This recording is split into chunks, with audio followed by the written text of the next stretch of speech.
విన్నారు కదా? ఇది ఒకటి మాత్రం గుర్తుంచుకోండి, ఇది నవ్వే విషయం అయితే కాదు.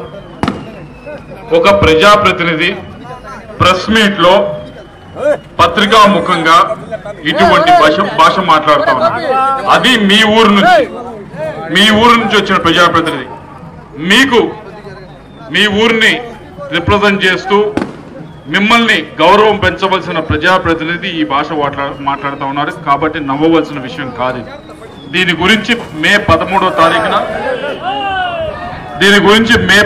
తారీఖున మీరు ఓటు రూపంలో మీ పిల్లల చెవులే మూసారు కదా. మీరు ఆవిడైతే నోటికి చెయ్యి అడ్డు పెట్టుకుంది వినలేక. ఇలా మాట్లాడాడే ఈ మనిషిని, ఇటువంటి భాష మాట్లాడే ఎమ్మెల్యేని మనం ఏం చేయాలి? ఏం చేయాలి?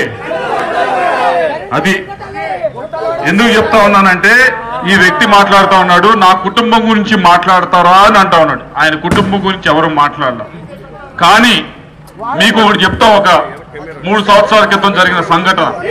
ఈయన ప్రెస్ మీట్ పెట్టి జీవి ఆంజనేయ గారి గురించి, వారి కుటుంబం గురించి ఇష్టానుసారం మాట్లాడుతూ ఉంటే, అటువైపు నుంచి కూడా దానికి సమాధానం చెప్తూ వారు కూడా మాట్లాడుతూ ఉంటే నేను వెళ్ళాను. ఒకరోజు వెళ్ళి, ఇది ఆయన కావాలంటే అడగండి, మీరు ఎవరైనా అడగండి. ఇది అబద్ధం అయితే నేను ఎక్కడికైనా వచ్చి తలదించుకుంటా. ఇది అడగండి ఆయన. నేను ఆయన దగ్గరికి వెళ్ళి అన్నా బ్రహ్మనాయుడు, మీరు పెద్దవారు, అటువైపు ఉన్నవారు కూడా పెద్దవారు, జీవి ఆంజనేయ గారు. దయచేసి ఇటువంటి భాష మీ కుటుంబాల గురించి మాట్లాడటం బాగాలేదన్నా. కావాలంటే నువ్వు ఈ పని చేసావు, ఆయన పని చేయలేదని మాట్లాడు, అది మంచిది. కానీ ఇది పద్ధతి కాదు, ఇది చండాలంగా ఉంది, చూడటానికి కూడా వినటానికి కూడా చాలా బాగాలేదు అని నేను చెప్పాను. చెప్తే ఏం చేశాడు తెలుసా? ఏదో ఆ రోజు కుటుంబాల గురించి ఇలా మాట్లాడుతుంటే నేను వెళ్ళి చెప్పిన వాడిని ఇది బాగాలేదని. ఆయన ఏం చేశాడు తెలుసా?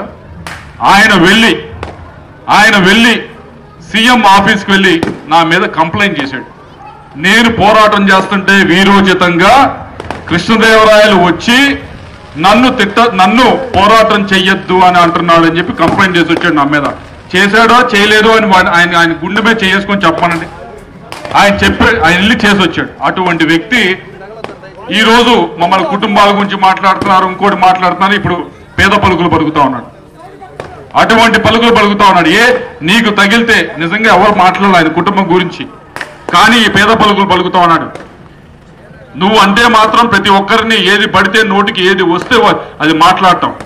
ఎదురువారు నువ్వు సమాధానం చెప్పాల్సి వచ్చినప్పుడు ప్రశ్నలు వేస్తే మాత్రం మళ్ళీ ఎదురు దాడి చేయటం ఇలాంటి బూతులతో. ఇటువంటి వ్యక్తి మనకు అవసరమా? ఇటువంటి వ్యక్తి అవసరం లేదని చెప్పి టీడీపీ అభిమానులు కార్యకర్తలు వద్దంటున్నారు, సామాన్య జనం వద్దంటున్నారు. విచిత్రమైన విషయం ఏంటో తెలుసా? వైఎస్ఆర్సీపీలో ఉన్న నాయకులు కార్యకర్తలు కూడా వద్దంటున్నారు. ఎందుకు అంటే ఆయన దగ్గరికి వెళ్తే వారు కూడా ఇలాంటి బూటు పర్రానే వినాల్సి వస్తా ఉంది. ఆయన దగ్గరికి వెళ్తే కనీసం కూర్చోబెట్టడు, నుంచోబెట్టి మాట్లాడతాడు. అహంకారంతో ఈయన కొట్టుకుంటున్నాడు అని చెప్పి వాళ్ళు అంటా ఉన్నారు. ఎవరినైనా క్షమించొచ్చు.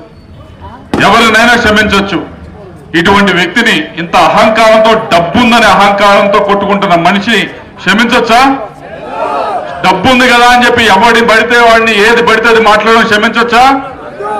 నిజంగా మన ఇంట్లో ఇలా మాట్లాడితే ఏం చేస్తాం? అవునా? దయచేసి మే 13వ తారీఖు అదే విధంగా ఓటుతో గట్టి దెబ్బ కొట్టండి. మే 13వ తారీఖు. పోయినసారి వేల్పూర్లో ఈ గ్రామంలో ఆయనకంటే నాకు ఎక్కువ మెజారిటీ వచ్చింది. సొంత గ్రామం అయింది. ఆయన గ్రామంలో ఆయనకంటే నాకు ఎక్కువ ఓట్లు వేసినందుకు మీ అందరికీ కూడా ధన్యవాదాలు. నేనేదో ఇది అహంకారంతో మాట్లాడలేదు, ప్రజలకి ఉన్న విఘ్నత గురించి గుర్తు చేయడానికి మాట్లాడుతా ఉన్నా. ఎవరికి ఓట్లు వేయాలి, ఎలా ఓట్లు వేయాలి, సొంత ఊరు మనిషా, సొంత కులం మనిషా, సొంత వాడ, ఇవన్నీ చూడరు. వేయాలనుకున్నప్పుడు పార్టీలు దాటి, కులం దాటి ఈ ప్రాంతంలో ఓటేస్తారు. అదే విధంగా ఈసారి కూడా కేవలం టీడీపీ నాయకులు కార్యకర్తలే కాదు, ఊర్లో ప్రతి ఒక్కరిని కూడా వెళ్ళి అడగండి, ఇట్లా మాట్లాడుతున్న వ్యక్తికి మనం ఓటేయాలా అని చెప్పి. తప్పకుండా చెప్తారు వాళ్ళు. ముందుగా మహిళలు వెళ్ళి అడగండి. ఇలా ప్రెస్ మీట్ లోనే మాట్లాడుతున్నా అంటే కార్యకర్తలతో కానీ నాయకులతో కానీ సామాన్య జనంతో కానీ ఎలా మాట్లాడతారో ఒకసారి ఆలోచించండి.